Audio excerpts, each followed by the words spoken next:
Hi all, Lee the Spray here from Cariad Drums. Now look at this old snare drum. It's really bad, really pitted, really horrible. A lot of people would consider throwing them in the bin because it looks worse in the flesh here than it does on the camera because the light is reflecting to give it some hope. But here it's really mucky. But I put a video out recently to do with cleaning your hardware.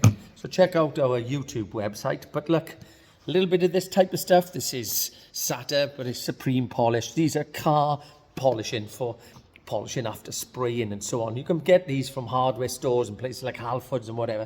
It doesn't have to be that make, it can be whichever or. So, you want to go for the sort of the mediums, I would say, because you can get super fine creams to coarse creams, you know. So just a little spit on there. And watch now, a little bit of elbow grease. Really give it a good old polish. And you can see the dirt coming out, look. See it all coming out. Now strip the drum, and do it first, and then flick over a dry patch, and look at the difference. Ready? Look at that. It's amazing. It almost looks like brand new. See? So often, small pitting that you might think is really bad. Actually, once you get going, it's just dirt. It's sitting on the surface. It hasn't gone into the chrome. And then you go like that, and that is fantastic. Look.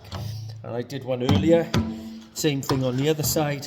Really bad at the bottom, fab on the top. So that will work throughout all of this. Obviously, if there's deep rust, that's different. You may have to go on that a little bit harder, a little bit of emery cloth and whatever to tidy that up. But overall, you'll find that often that's all the problem is. So if you've got stands, you can do the same with them, and your lugs on your drums. Strip them down, really scrub them in, and you'll come up with a shiny new drum kit. See you later. Oh, subscribe and all that, you know what I mean. Take care.